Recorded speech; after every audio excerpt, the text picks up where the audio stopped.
আগের ব্লগে তোমাদেরকে দেখেছিলাম বেলডাঙ্গার বিশরপুকুরের 3টি টপ জায়গা, তার মধ্যে হচ্ছে এই জায়গাটি আমাদের সিলেকশন হয়েছে। তো ফাইনালি আজকে সেই পিকনিকের দিন, একদম রাস্তার উপরে দেখতে পাচ্ছ এই হলো লোকেশন। বিশরপুকুর মাঠে আরো অনেক পিকনিকের স্পট আছে, কিন্তু এই জায়গাটা হচ্ছে কি ওপেন স্পেস, সেই কারণে সবারই পছন্দ হয়েছে। মামুদেরকে লাগিয়ে দিয়েছে এখানে মোটর টোটো ছাড়াতে। আর এখানে আমরা রান্নার জন্য রাঁধুনি ভাড়া করেছিলাম, কারণ পিকনিকের দিন সবাই মিলে এনজয় করা হয় না, সেই কারণেই। আর এখানে রাজু মামু বললো আমি স্পেশালি কফিটা বানাবো, সেই কারণে রাজু মামুকে দিয়ে দিলাম কফি বানাতে। আর এদিকে দেখতে পাচ্ছ ডিম সিদ্ধ কমপ্লিট। তো আজকে সারাদিন আমাদের কিভাবে কাটবে সেটাই তোমাদেরকে দেখাবো। আর বছরে একটা দিন হলে কিন্তু বন্ধু বান্ধবের সাথে পিকনিক করার দরকার। এ হচ্ছে আমাদের পিকনিকের বাজার। এগুলি আমরা কিছু কিছু রাত্রেই করে রেখেছিলাম, যাতে সকালে উঠে না দৌড়ে বেড়াতে হয়। সবাইকে টাইম দিয়েছিলাম 7:30টার সময় সকাল, কিন্তু সবাই ঢুকছে ভাই, কেউ 8টা কেউ 8:30টার সময়।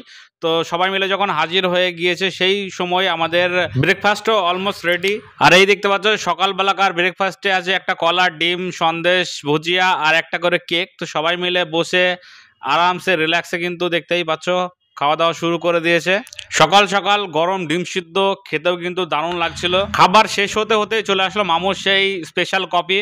মামু নিজের হাতে বানিয়েছে আর টেস্টটাও কিন্তু দারুণ করেছে। প্রত্যেকটি জায়গায় কিন্তু এই রাজু মামুর মতন একটা ম্যানেজমেন্টের লোক দরকার। রাজু মামু কিন্তু দারুণ ম্যানেজ করে, তো সেই কারণে thank you so much Raju মামুকে। যে কোনো জিনিস খুব দারুণভাবে ম্যানেজ করে। আর এইদিকে দেখতে পাচ্ছ ফটো সেশন শুরু করে দিয়েছে। আজকে সারা দিন ফটো তুলবে সবাই। আর এখানে রাকেশ মামু পোজ মারছে, আর এইদিকে টিটন মামু একদম ছবি তুলে দিচ্ছে দারুণভাবে। আর এইদিকে ছবি টবি তোলা কমপ্লিট করে আমরা সবাই মিলে বেরিয়ে পড়লাম বাইক রাইডিং এ। পুরো মাঠটা ঘুরে ঘুরে দেখলাম। আর এখানে কিন্তু অনেক পিকনিক স্পট হয়েছে, এর আগের মিনি ব্লগে তোমাদেরকে এক এক করে দেখিয়ে দিয়েছি। মাঠ ঘুরে ঘুরে এসে দেখি বেগনি, তো সেই কারণে বেগনিটা ফটাফট খেয়ে নিলাম। আর টেস্টটাও কিন্তু দারুণ, শীতের সময় গরম গরম বেগনি। আর এইদিকে দেখতে পাচ্ছ র্যাকেট খেলা শুরু করে দিয়েছে সবাই। আমাদের এই পিকনিকের মধ্যে সব থেকে ইমারুল মামু কিন্তু দারুণ এনজয় করছে, খেলতে খেলতেও ডান্স করছে, খেতে খেতে যা করছে ভাই ডান্স করছে। তো আমার খুবই ভালো লাগছিল এটা দেখে। আর এইদিকে দেখতে পাচ্ছ রেডি হয়ে গিয়েছে আমাদের একটা স্ন্যাক্সের আইটেম। কারণ হচ্ছে কি আমরা এখানে লুচি পরোটা করিনি, ওই খেয়ে সারাদিন মান পেট লোড থাকে, সেই কারণে হালকা ফুলকা একটা স্ন্যাক্সের আইটেম। এমনিতেই ছোট দিনের বেলা, সেই কারণে লুচি টুচি আমরা পুরোপুরি বাদ দিয়ে দিয়েছি, না হলে খেতে গিয়ে সে বিকেল হয়ে যাবে। আর দেখতে পাচ্ছ খুব সুন্দরভাবে কিন্তু সবাই এনজয় করে খাচ্ছে।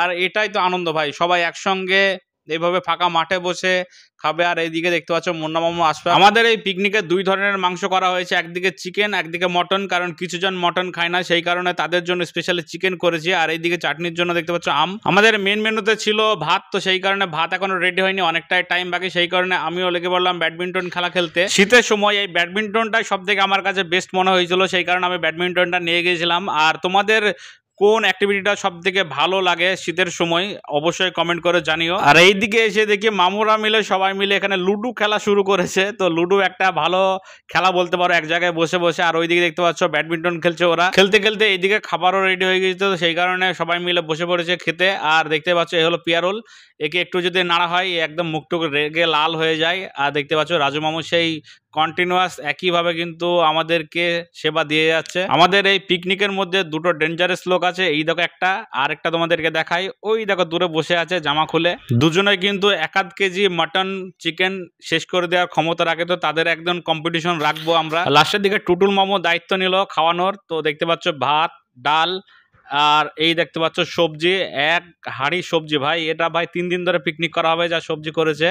আর এই হলো মটন। মটনের পরেও যারা চিকেন চেয়েছে তাদেরকেও কিন্তু চিকেন দেওয়া হয়েছে। আর দুপুরবেলাকার এই ছিল আমাদের মেন মেনু। আর সব শেষে তাহিল হাজির পাপুড় নিয়ে, দেখতে পাচ্ছ 2টো করে পাপুড় ভাজা দিচ্ছে। আর তার সঙ্গে 2 রকমের মিষ্টি, একটা গুড়ের মিষ্টি আর একটা দেখতে পাচ্ছ পান্তুয়া। আর আমার সব থেকে ফেভারিট খাবার বলতে পারো দই দিয়ে পাপড়। তোমাদের কেমন লাগে অবশ্যই তোমরা কমেন্ট করে জানিও। এই খেতে খেতে আমার চোখ গেল হঠাৎ রাজু মামুর দিকে। আর দেখতে পাচ্ছ রাজু মামু কিন্তু প্যান্ট খুলে লুঙ্গি পরে খেতে বসবে। এর ভাই ম্যানেজমেন্ট একদম সেরা বলতে পারো, সেলুট জানায় রাজু মামুকে। ছিল না সাবান, সেই কারণে এই মাটি দিয়েই হাতটা কচলে কচলে ধুয়ে নিলাম। খাওয়া দাওয়া কমপ্লিট করার পরে দেখতে পাচ্ছ শারিফ মামু শাটপাট হয়ে শুয়ে পড়েছে, বলছে ভাই আমার আর ওঠার ক্ষমতা নেই। আর এইদিকে আমাদের রাজু মামু কিন্তু দেখতেই পাচ্ছ দারুণ একটা সিস্টেম করেছে, একটা সবার জন্য পার্সেল করেছে। যেসব সবজি গুলো বেশি ছিল সেগুলো কিন্তু সবাইকে একটা একটা করে পার্সেল করে এখানে রেডি করছে। তো এই ছিল আমাদের ওভারঅল একটা পিকনিক সারাদিনে। তোমাদের কেমন লেগেছে অবশ্যই তোমরা কমেন্ট করে জানিও। আমাদের এই ভিডিওগুলি ভালো লেগে থাকলে অবশ্যই পেজটি ফলো করে দিও। আর ইউটিউব থেকে দেখে থাকো চ্যানেলটি সাবস্ক্রাইব করে দিও।